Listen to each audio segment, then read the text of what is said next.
When I was in university, I remember that every time that the lesson was over for the day, I remember that my classmates were going out all together. They became friends, they created network, they bonded together, while I always said, no, I cannot go with you guys because I need to go to judo and train. I need to go there and practice my sport. And at the time I was I'm still very driven, but at the time I was fucking driven. I was very much driven. I was obsessed with that thing. I wanted to compete. I wanted to become a good athlete and improve my physical performance as much as I possibly could. So that I was either on the mat training, on the weight room, pushing weight around when I wasn't studying or when I wasn't doing things related to my university stuff.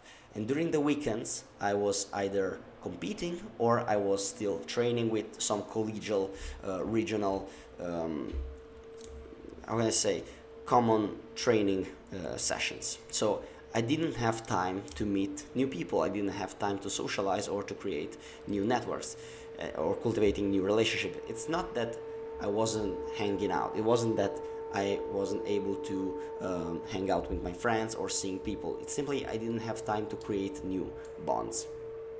And in university, I created no bonds with my colleagues.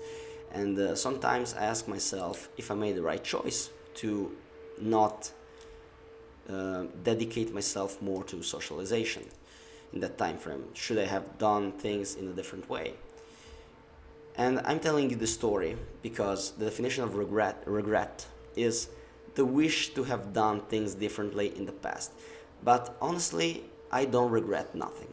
I'm happy with the choice that I made. I'm happy with what I've done in the last years. If I could go back in time in university, I would do the exact same thing all over again. Maybe I would train better.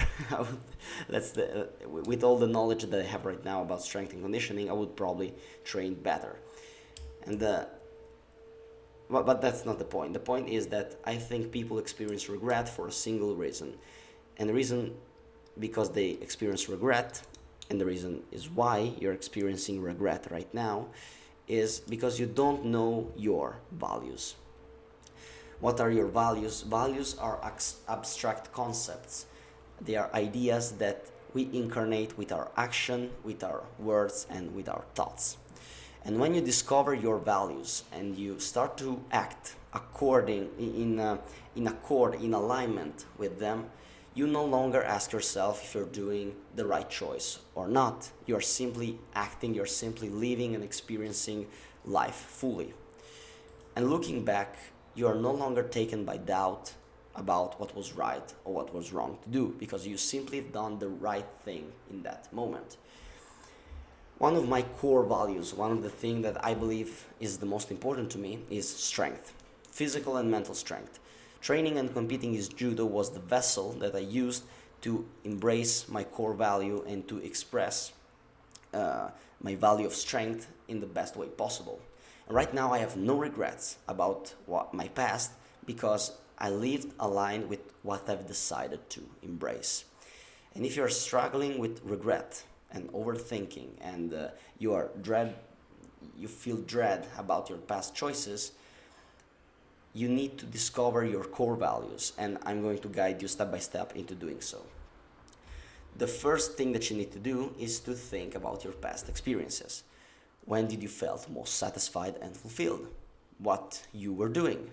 When did the effort felt good? And what is something that you're proud of?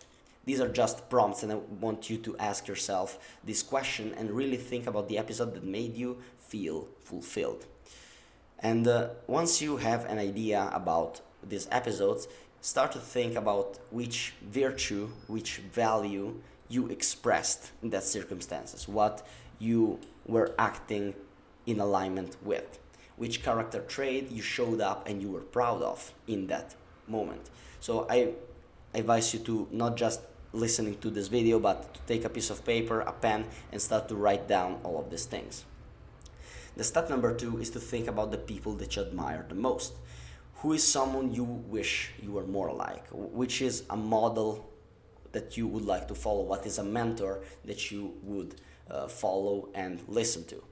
Write down 3-5 names of people that you have respect or that you look up to. They could be fictional characters, they could be people that you know in real life, preferably, or they could be people, also influencers, athletes, whatever it is, people that you admire. After that, ask yourself what are the character traits of the people that you deeply admire and confront that with the character traits that you found in yourself. And you might start to see some patterns, you might start to see some recurring themes. Step number 3, in fact, would be to individuate at least 3 core values that you found that possibly intersecate between the people that you admire and what you found in yourself. Okay? In my case, the values that I try to live on are courage, strength, honesty, and authenticity. These are the things that I value the most. The step number 4 would be, and this is the hardest thing, absolutely the hardest thing that you can do, is create a hierarchy of these values, okay? Because there will be times where your values will be clashing and you need to know what comes first, what comes second, what comes third, because it will allow you to make clear choices.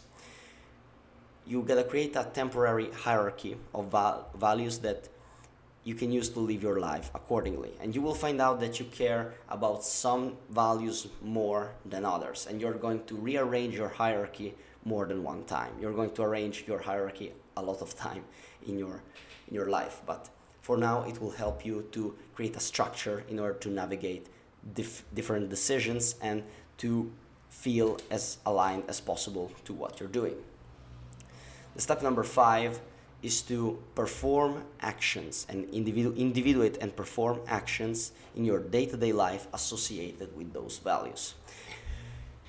Ask yourself, how can you embrace those values with your actions in your day-to-day life? What actions can you perform to live aligned with those values that you found?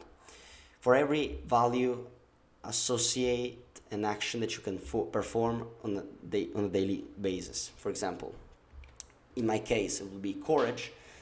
I said when I feel scared about something, I'm going to do it anyway, because that's what courage is about. When I'm scared about asking something to my boss, I know that that's the thing that I need to do. When I'm scared about making a different conversation, this is what I need to do in that time frame.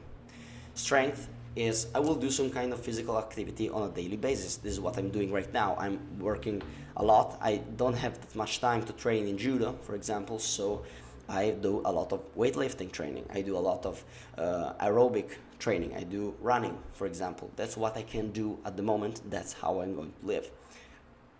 Honesty.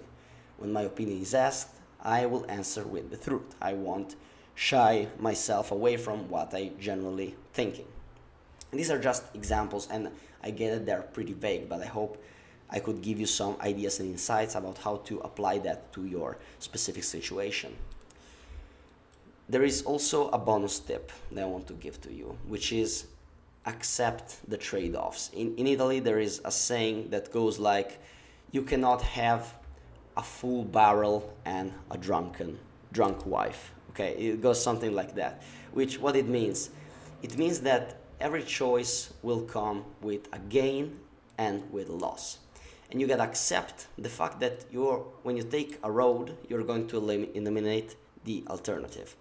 When I wanted to train more in judo, I accepted the fact that my social life would have suffered from it.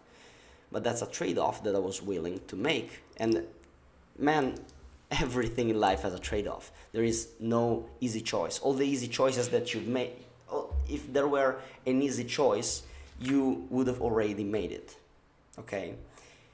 You gotta accept that in order to gain something, you must give up something, and you gotta be fine with it in order to live without any regrets. And when you start to discover your values and you start living according with them, you're willing to accept more and more trade-offs, and you're not going to be touched by regret as often as you are right now. I hope that this video was useful. Remember to aim upward as always.